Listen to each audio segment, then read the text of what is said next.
দুইটা গুণের কারণে মানুষ খুব বেশি জান্নাতে যাবে। কয়টা গুণ? আপনি মারা গেলেন, এখন জান্নাতে যাওয়ার দরকার আছে না নাই? জান্নাত চান না সবাই? চান। দুইটা গুণের কথা আল্লাহ রাসূল সাল্লাল্লাহু আলাইহি ওয়াসাল্লাম বলেছেন যে এই দুইটা গুণের কারণে মানুষ খুব বেশি জান্নাতে যাবে। মানে এই দুইটা গুণের কারণে মানুষ আল্লাহ সুবহানাহু ওয়া তাআলার জান্নাতে যাবে। খুব এক্সক্লুসিভ একটা বিষয়, আপনারা মনোযোগ দিয়ে শুনেন। দেখেন, কিছু মানুষ কিছু কাজ করে, কাজ করার পরে জাহান্নামে যায়। আবার কিছু মানুষ কিছু কাজ করে, যে কাজ করার পরে সে জান্নাতে যায়। জান্নাত এবং জাহান্নাম পুরোটাই কিন্তু আপনার উপরে ডিপেন্ডেন্ট, আপনার উপরে ডিপেন্ডেবল। খেয়াল করেন, আপনি যদি ভালো কাজ করেন জান্নাত, আপনি যদি খারাপ কাজ করেন আপনার জন্য জাহান্নাম। ইল্লাল্লাযীনা আমানু ওয়া আমিলুস সালিহাত, আল্লাহ তাআলা বলেছেন যারা সৎ কাজ করে তাদের জন্য জান্নাত, তারা ক্ষতির মধ্যে নেই। এখন কথা হচ্ছে, প্রত্যেকটা মানুষ চাইলেই কিন্তু জান্নাতে যাইতে পারে যদি সে জান্নাতের কাজ করে। খেয়াল করেন, প্রত্যেকটা মানুষ চাইলেই কিন্তু জান্নাতে যেতে পারে, কিন্তু মানুষ জান্নাতে যাওয়ার জন্য চেষ্টা কমই করে। মানুষ বাঁচার চেষ্টা করে মৃত্যু থেকে, কিন্তু মৃত্যু থেকে মানুষ বাঁচতে পারে না। জান্নাতে যাইতে পারে, জাহান্নাম থেকে বাঁচতে পারে, জাহান্নাম থেকে বাঁচার চেষ্টা করে না, চেষ্টা করে মৃত্যু থেকে বাঁচার, মৃত্যু থেকে বাঁচতে পারে না। কিন্তু জাহান্নাম থেকে বাঁচার চেষ্টা করলে বাঁচতে পারতো। মানুষ চেষ্টা করে মৃত্যু থেকে বাঁচার, জাহান্নাম থেকে বাঁচার না। যদিও করে অনেকে, সীমিত। আপনি জাহান্নাম থেকে বাঁচতে চাইলে পারবেন না? কথা বলে না। আরে কেমনে বাঁচবেন? পাপ ছেড়ে দেন, তাহলেই তো আপনি জাহান্নামে যাবেন না। হারাম ছেড়ে দেন, তাহলেই তো আপনি জাহান্নামে যাবেন না। বেঁচে গেলেন না। কিন্তু আপনি যত বড় আল্লাহর ওলি হন, নবী হন, কুতুব হন, পীর হন, গাউস হন, মৃত্যু থেকে কেউ বাঁচতে পারবে? মৃত্যু থেকে কেউ বাঁচতে পারবে না। কিন্তু জাহান্নাম থেকে চাইলে সবাই বাঁচতে পারে। কিন্তু মানুষ জাহান্নাম থেকে বাঁচার চেষ্টা কম করে, বেশি চেষ্টা করে মৃত্যু থেকে বাঁচার। মৃত্যু থেকে কেউ বাঁচতে পারে না। আল্লাহ রাসূল সাল্লাল্লাহু আলাইহি ওয়াসাল্লামের একটি হাদিস, আবু হুরায়রা রাদিয়াল্লাহু তাআলা আনহু তিনি বলছেন, আল্লাহ রাসূল সাল্লাল্লাহু আলাইহি ওয়াসাল্লামকে জিজ্ঞেস করা হলো, কোন কাজটা করলে সবচেয়ে বেশি পরিমাণ মানুষ জান্নাতে যাবে সেই কাজের কারণে? ইয়া রাসূলুল্লাহ, একটু আপনি বলবেন?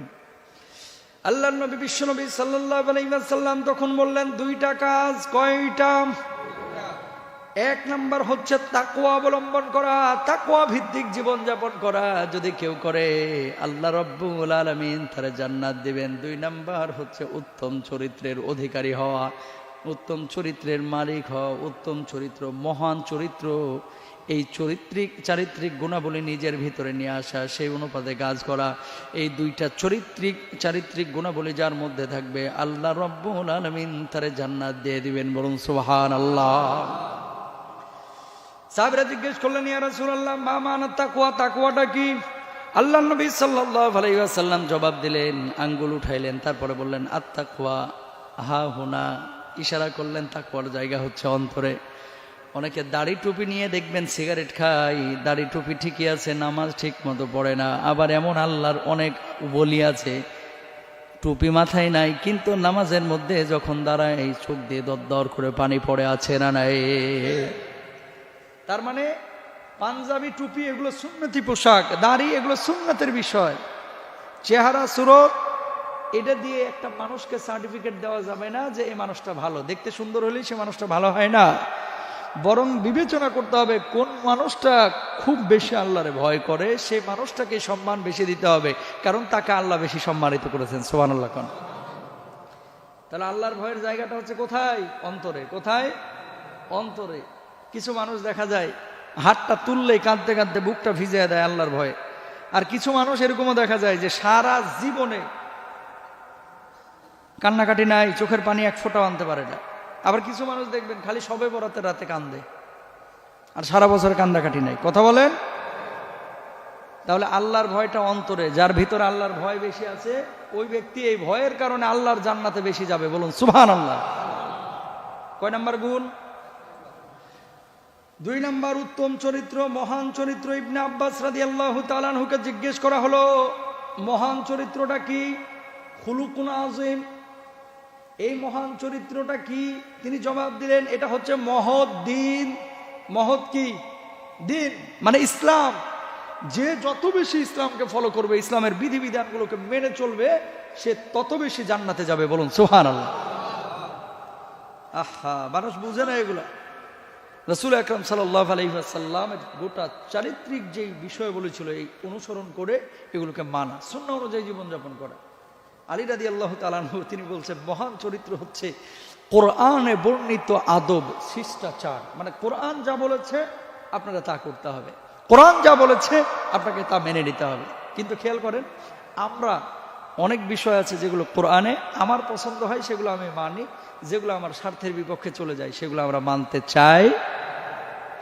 কোরআন বলছে নামাজ পড়তে, আপনি নামাজে এসেছেন। কোরআন বলছে জুমা পড়তে, আপনি জুমায় আসলেন। কোরআন বলছে সুদরে লাথি মার, আপনি সুদের মায়া ছাড়তে পারলেন না। কথা কন।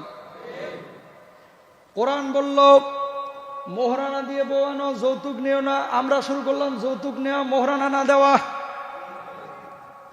কোরআন বলল ব্যবসা বাণিজ্য করো, হারাম খায়ো না, আমরা ব্যবসা বাণিজ্য ছেড়ে দালালি করা, ধান্দাবাজি করা শুরু করে দিলাম। অনেকে আছে না নাই? মানে কোরআন যেটা বলছে সেটা যদি আপনি করেন, গোটা কোরআনের বিধিবিধানগুলোকে যদি আপনি বাস্তবায়িত করেন, চারিত্রিক মাধুর্যতা যদি কোরআনের চরিত্রের সাথে আপনার মিলে যায়, এই চরিত্রের কারণে আল্লাহর জান্নাতে আপনি বিনা হিসাবে যাবেন। সুবহানাল্লাহ বলেন।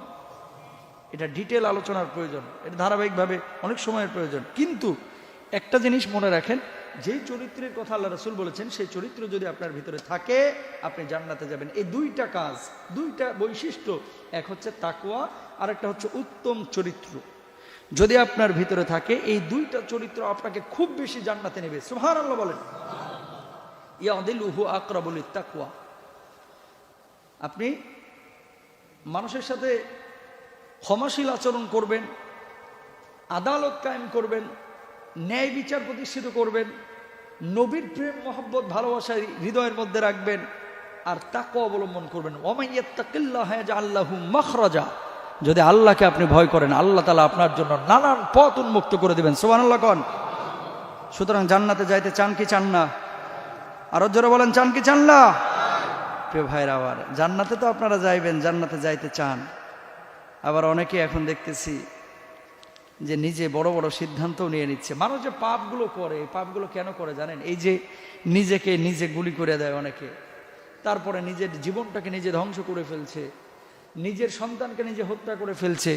একটু আগে দেখলাম, এই যে জুমায় আসার আগে ফেসবুকে কোন এলাকায় যেন, নিউজটা ভালোভাবে পড়ি নাই, মা নামাজ পড়তেছে, কি করতেছে? নামাজ পড়তেছে, পেছন থেকে সন্তান কোপ দিয়ে মার গলা থেকে মাথাটাকে আলাদা করে ফেলছে। আল্লাহু আকবার। নাউজুবিল্লাহ বলেন, আরো জোরে বলেন নাউজুবিল্লাহ। আহা, সন্তান মারে হত্যা করছে। ম্যাক্সিমাম আজকে নিউজ পোর্টালগুলোতে নিউজটা আসছে। কোথায় আছি আমরা? এটা তো আর উগান্ডার নিউজ না, এই বাংলাদেশের নিউজ। কথা বলেন না কেন? কোথাকার নিউজ? একটা হচ্ছে বুড়িমা নামাজ পড়তেছে, নামাজরত অবস্থায় গিয়ে মারে কুপাইছে। কে? তাও নিজ পেটের সন্তান। এই সন্তান কি কখনো জান্নাতে যাবে? আল্লাহ মাফ সহজে করবে না। হ্যাঁ, যদি মাপ পাইতে হয় অনেক কাঠ খড়ি পুরাইতে হবে, কারণ সে মার হক নষ্ট করেছে। যে মাকে এভাবে কুপায় মেরে ফেললো, ওই মাকে এই সন্তানকে জন্ম দিয়ে খুব ভুল করেছে? মা এই সন্তানকে পেটে ধারণ করেছে, যেই সন্তান এই কাজটা করলো এই মা সহজে এই সন্তানকে মাফ করবে না, কিয়ামতেও মাফ করবে না। কারণ কিছু ভুল আছে যেগুলো ক্ষমার্য, আর কিছু ভুল আছে এগুলো সাধারণত মানুষ মানতে পারে না। আপনার সন্তান যদি কুপায় আপনার হাতটারে আলাদা করে ফেলায়, আপনি কি খুব খুশি হবে যে আমার কলিজার টুকরা সন্তান আমার হাতটারে কুপায় আলাদা করে ফেলছে, আল্লাহ যেন তোর জান্নাত নসিব করে? কোনো সন্তান রে বাবা এই কথা বলবে? বরং এর সাথে সম্পর্ক নষ্ট হয়ে যাবে। প্রিয় ভাইরা আমার, এই পাপগুলো কেন করে? কেন করে? দুইটা কারণ। মানুষ যখন উশৃঙ্খল হয়ে যায়, আল্লাহর প্রতি ভয় যখন না থাকে, পাপ মানুষ তখন করে। দুই নম্বর বিষয় হচ্ছে শয়তানের ওয়াসওয়াসায় মানুষ পাপ করে। বুঝছেন? তাহলে এখন এই ওয়াসওয়াসাগুলো থেকে দূরে থাকতে হবে আপনাকে, আমাকে দূরে থাকতে হবে।